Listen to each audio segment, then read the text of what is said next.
Akashvani.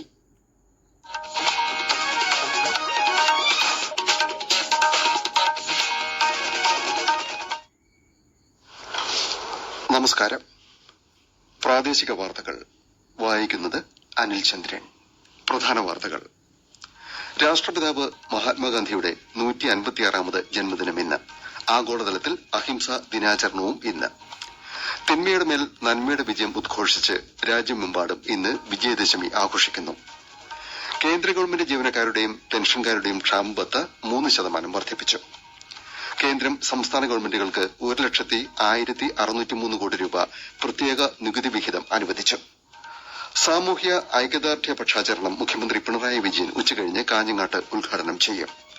ICC വനിതാ ഏകദിന ലോകകപ്പ് ക്രിക്കറ്റിൽ ഓസ്ട്രേലിയ ന്യൂസിലാൻഡിനെ 89 റൺസിന് തോൽപ്പിച്ചു. വാർത്തകൾ വിശദമായി. നമസ്കാരം.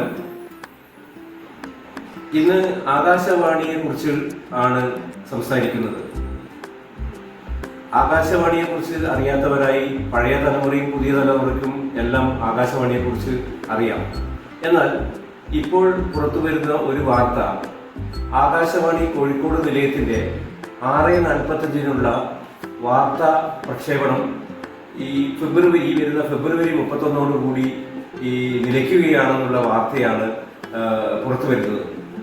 ഇതിന് കേന്ദ്ര വാർത്താവിനിമയ വകുപ്പ് മന്ത്രി ഇതിൽ ഇടപെടണമെന്ന ആവശ്യം ശക്തമാവുകയാണ്.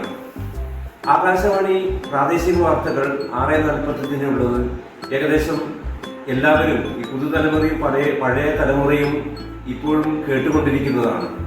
അത് അതിമനോഹരമായ ഒരു വാർത്താ രീതിയാണ്. എല്ലാവരും കാലങ്ങളോളം, അതായത് വർഷങ്ങൾക്ക് മുമ്പ് തന്നെ എല്ലാവരും ഈ വാർത്താ പരിപാടി കേട്ടുകൊണ്ടാണ് ഉണരുന്നത് എന്ന് പറയാം. പഴയ കാലത്തെ ഗൗരി ലക്ഷ്മിബായി, വെൺമണി വിഷ്ണു തുടങ്ങി ഒക്കെ, അക്കീം കുട്ടായി തുടങ്ങിയ നിരവധി പേർ ഈ പ്രാദേശിക വാർത്താ പരിപാടിയുമായിട്ട് മുന്നോട്ട് വന്നിട്ടുണ്ട്. അത് ശ്രോതാക്കളും കൂടുതലായിരുന്നു. രാവിലെ തന്നെ എല്ലാ പ്രധാനപ്പെട്ട വാർത്തകളും നമുക്ക് എത്തിച്ചേരുന്ന ആകാശവാണി വാർത്തകൾ നിലനിർത്തേണ്ടത് സമൂഹത്തിന്റെ ആവശ്യം തന്നെയാണെന്നാണ് പറയാനുള്ളത്. അതുകൊണ്ട് ആകാശവാണി സമൂഹത്തിൽ ഒഴിച്ചുകൂടാൻ പറ്റാത്ത ഒരു കാര്യമായി തന്നെ നിലനിൽക്കുകയാണ്.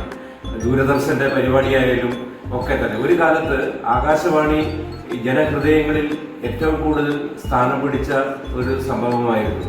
അത് ഇന്നും പഴയതലമുറ ഇന്നും അത് കാത്തു സൂക്ഷിക്കുന്നു. അതുകൊണ്ട് കേന്ദ്ര വാർത്താവിനിമയ വകുപ്പ് മന്ത്രി ഈ വിഷയത്തിൽ ഇടപെടുകയും കോഴിക്കോട് നിലയത്തിൽ നിന്നുള്ള രാവിലത്തെ വാർത്താ പ്രക്ഷേപണം നിർത്തരുതെന്നുമാണ് ആവശ്യപ്പെടാനുള്ളത്. ഇത് തുരിയം ചാനലിന്റെ മാത്രം അഭിപ്രായമല്ല, പൊതു സമൂഹത്തിൽ നിന്ന് ഉയരുന്ന ഒരു കാര്യം കൂടിയാണ്. ഇതിനെതിരെ കോഴിക്കോട് MP MK രാഘവൻ വാർത്താവിനിമയ വകുപ്പ് മന്ത്രിക്ക് നിവേദനം നൽകിയിട്ടുണ്ടെന്നാണ് അറിയാൻ കഴിഞ്ഞത്.